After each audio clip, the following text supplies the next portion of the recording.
Everybody, this is Christina from Brush and Bristle Studio. Hope you're doing well today. So today I'm going to show you how to use the 18-ounce metal camp mug multi mock-up. So this comes with a front view, a top view, and a flat lay, and it also includes a quick action with this. I also have this in just a single mock-up that has just the front view and no quick action that is available. But in this tutorial, I'm going to go over the multi and the action. So my mockups are only able to be used in Photoshop and Photopea. Photopea is a free web-based software that you can use on your iPad, on the computer. As long as it has a web browser, you can use it. I'm going to do the first part of the tutorial in Photoshop, and I'm going to go over all of how to use this. And I'll have another part of the tutorial that will go over how to use it in Photopea, but I'm only going to go over the things that are different from Photoshop because the two programs are very similar. So make sure you watch the Photoshop portion, even if you're going to do the Photopea, because you're going to miss valuable information on how to use things. So let's go ahead and get started. Now, I included an action file with this, but I'm going to show you how to use this without the action first, and then I'll go over how to use it with the action. Now, this part will be important for people that will be using Photopea because you can't use actions in Photopea. So make sure you pay attention. All right, so we've got the first mockup right here. Now, all of my mockups are set up as one-click change. So all you have to do is change one smart object, and it's going to change all three mugs on all three mockups. So it makes the process go super quick. So let's go ahead and open up our first smart object. You want to look for these red tabbed layers. This means that this is a smart object layer. So you want to double click this thumbnail right here. And as you see, it opened up a new tab for your smart object. So now we want to open a design that you want to put on there. We're going to use this one for now. So you're going to press Control A and Control C to select all and then copy. You can also go up here to select and then press all and then go over to edit and press, well, if I stay on the right menu, and press copy. Once that's copied, you will X out and go back to your Smart Object tab, and you're going to press Control V or go up here to edit and press paste. Now, as you see the design, because I don't have any that are sized for 18 ounce right now, I'm just using a 20 ounce file. If you need to resize the design to fit the canvas, you can press Control T to free transform, or you can go up here to edit and then hit free transform. And now you see you've got these little markers around your design, this little bounding box. So you don't have to go directly on one of the squares. You can go like on the line and just click and drag until it meets the edge. So, and one thing that I would recommend to you with resizing is making sure that your snap is turned on. So make sure that that has a check mark right next to it. That way, when you're resizing, it will literally snap to the edge and you don't have to fiddle with it too much. So once you're happy with that, you would press that check mark to accept the change in the size and positioning. And now you're going to press Control S to save, or you can go up here to File and then hit Save. Now, if we go back over here, I'm going to shrink that group. It's on all three of these already. So that really sped up the process with their mockups. Now, I get a lot of questions from people asking on ways to make this more like your own. So I tried to add a little bit more flexibility and give y'all some other ways to customize. So I would recommend doing like, I've got this folder up here that has extra highlights and shadows. You click on that, you see it adds just a little bit more pop. And if you show that folder, you'll see two filters right here. You've got a brightness contrast filter and a vibrance filter. And since it's in its own folder up here, that means that it's not going to be like a clipping mask onto like a select item. So it's going to affect the entire picture on all of the mockups. So let's see. To edit the filter, you're going to double click on the icon right here. So we open that up, and if you start to like drag it, you see it's affecting not only the mugs, but also the background. So you want to be very careful when you mess with these filters in particular, because it really can make a very big difference to your mockup. I think playing with this, with the different designs that you have, is always good because you really want to make your designs pop, but it's not like a one size fits all. Like every design kind of needs a little bit of tweaking with the lighting and the shadowing that you have on it.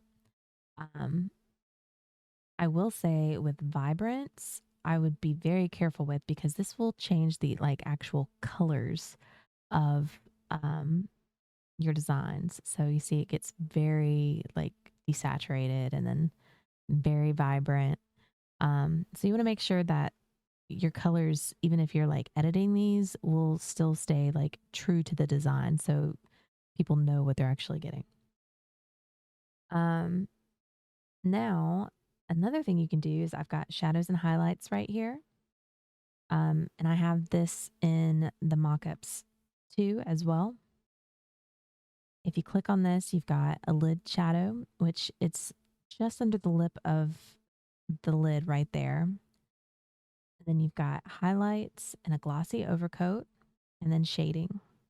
Now with these, I do not recommend messing with the blending mode that's up here, because as you see, it can drastically affect the design. So I don't recommend messing with that. But if you want to make it more like intense, um, you can always press Control and J, and it will duplicate the layer. So I already have this set at 100 opacity and 100 fill.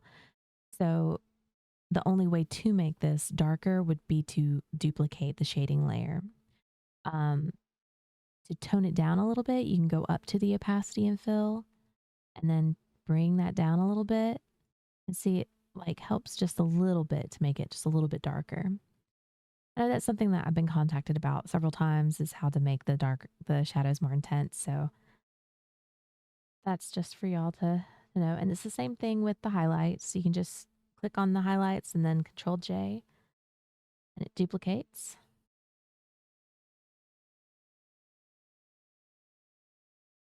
A lid shadow, this one, I don't have it set at 100. It's at 50%.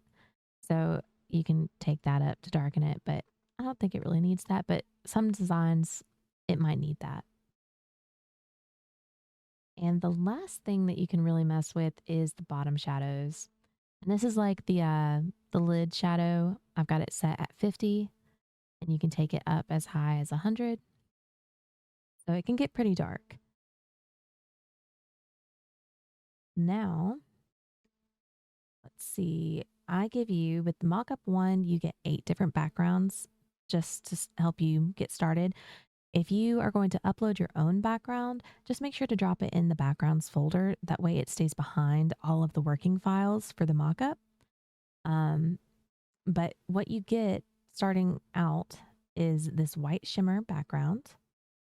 You get an everyday, black and white bokeh, beach, park and picnic, mountains, mountain lake, and sports stadium. Now, the white shimmer background has this layer right here. If you toggle the visibility on, you see that the color changed just a little bit. This is like a color change filter. It's the hue and saturation filter. And to change it, you're going to double click that icon just like it was earlier. And you want to make sure that this colorize button is checked. I'm going to make this a little bit darker so it's easier to see. But so you've got your colorize checked. If it's not checked, it will not show up. But once it is, you can drag and drop your hue to get it whatever color you need. You can mess with the saturation, and you can mess with the lightness and darkness. So it gives you just a little bit more flexibility. I'll go ahead and turn that off. And I will show you really quick other mockups. So mockup 2 is going to be the same as mockup 1 as far as being able to edit the shadows and highlights in this folder, and the same with the bottom shadows. Now, the only thing that's different with this is, well, you do have two different shadows in the bottom shadows. You've got one that is like closer to the mugs and one that is more like fanned out from the mugs. And they're both set at lower settings, so you can always make those darker without having to duplicate those layers. Um, the backgrounds, you get 4 backgrounds, and it's going to be the same on Mockup 3. You get a white shimmer, you get a marble, a wood, and a paper. Now, with the with the color filter here, and I will make this a little bit darker. It will automatically change on all 4 of these. Oops, didn't mean to turn that off. Now, one thing that you can do to make this just a little bit different is if you go up here to normal in your blending options, you can change this to like soft light. I think that goes really well with like the marble. You can change it to soft light, you can change it to color. Um, you can get some like really fun things playing with the blending modes with this setting. So you can just play around with those. This is the only one I'd like recommend you playing with the blending options on, is when you're messing with the color setting on the backgrounds right here. So turn that off, and I'll go over the third mockup really quick. So third mockup is really the same as mockup 2. Um, you've got the same backgrounds, same options for the backgrounds, but the shadows are going to be a little bit more different. Um, you've got 2 monsteras and some blinds that are just lightly on there. You can darken them, but you're going to want to duplicate if you want to darken them. Um, Now, if you use this in your shop, make sure that you put some kind of watermark on here just to make sure that you're saving your designs from any possible theft. I have heard how people have had that issue in the past, not specifically with my mockups, but with other designs that they've done similar. So just a word of caution so you don't have that happen to you. All right, now that is really all the real nitty gritty information you need. And the same information will apply to Photopea if you're using Photopea. The rest of this is going to be showing you how to use the quick action, which you can't use in Photopea. So if you're going to use the quick action, go ahead and stay tuned. I'm going to remove this from the smart object and close it out. So we start fresh. Okay, so now I'm going to go over how to use your action file. To install your action file, first go ahead and navigate to the file that, well, the folder that you downloaded with your purchase, and look for the actions folder. Within that folder, you'll find an actions file. You can double click that file and it should automatically install into Photoshop for you. If it doesn't do that, then you can go into Photoshop and first look at your panels bar and see if your actions panel is on here. It's this little play button right here. If you do not have that, you can go up to Window and Actions, or you can press Alt F9 and it will open the panel for you. Once the panel is open, look for these little lines right here and click that. And you want to go to Load Actions. And then you can navigate to the file and just double click it, hit load, and it will add it to Photoshop for you. Now, when you load a new action in, it will load at the very bottom of your actions. So if you have a lot of actions and you don't see it at first, just scroll down and you'll find it. It's titled 18-ounce mug mockup actions. Now, I have this set up into two different actions.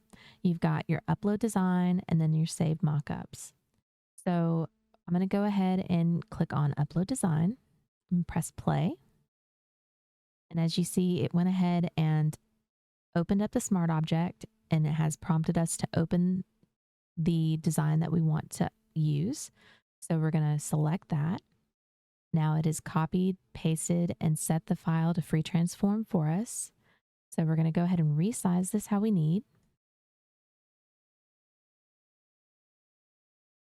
We're going to hit that check mark up here. It went ahead and saved and closed out of the smart object. And now it's applied to all of your mockups. Super quick. So now is the time that you want to make those changes. Like I said, every design is going to be a little bit different. So you want to make those tweaks to the shadows, the highlights. Maybe you want to change the background with the design. Now is the time you want to do that. Once you're happy with how it looks, you can click on the Save Mockups and press play.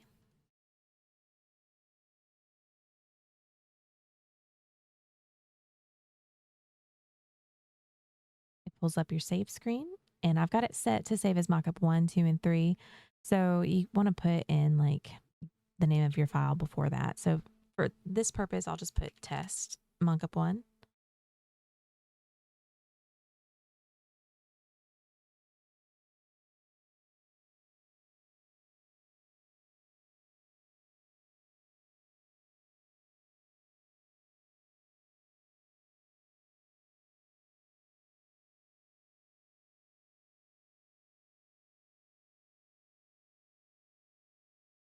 All right. And I have it set up so that it goes ahead and clears the design from the mockup as soon as you're done with it. That way you can just click on upload design next and go ahead and start the process all over again. I try to make these go as quickly as possible for you because I know how it is trying to churn out a whole bunch of mockups. So hopefully this will help you make the most of your mockup time so you can get back to doing more business. All right, so that is really all for Photoshop. So if you plan on using Photopea, stick around for the second part of this. It's going to be super fast. I'm just going to go over like the very few little changes that are in Photopea as opposed from Photoshop. Because remember, the two are just so similar. So if you have any questions or need help with anything, please feel free to contact me in my Etsy shop or leave a comment down below. I will get back to you as soon as possible. I will talk to y'all soon. Hope you'll have a great day or see you in a couple minutes. Hey everybody, welcome back. I'm about to go over how to use this in Photopea. So to use Photopea, you want to go to any device that has a web browser. So you can use on an iPad, a computer. I haven't tried a phone, but I'm pretty sure you could use it on a phone as well. Now, this does sync up with a lot of cloud services, and you can use all kinds of file types. And the best part is it is free. So who doesn't love free? Now, to use this, you want to go to Open from a computer, navigate to the file, double click to open. And as you see, it looks the same as it did in Photoshop. So pretty much everything is going to be the same in Photoshop. Unfortunately, you can't use the actions. I've tried all kinds of ways to get actions to work in here, and I have not figured it out yet. If you know a secret to it, please feel free to let me know. I've even tried making actions within Photopea, and I can't get them to work right. So yeah, I've just kind of given up at this point. But if y'all figure anything out, please feel free to let me know. So as I said before, everything else about this is going to be the same as Photoshop. How you use the filters, how you use the color settings, the blending options, all of that exactly the same. There's just a couple little differences, and that's in the smart objects and how you save. So I'm going to show you how to do that really fast.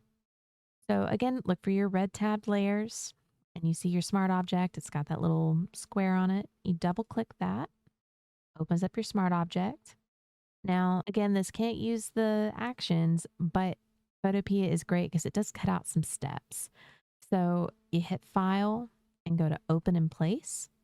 You can use Open, but you'll save time if you use Open in Place.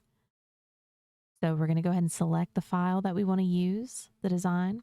And as you see, it's already copied, pasted, and set it to free transform for you. You just have to go ahead and resize it how you need it.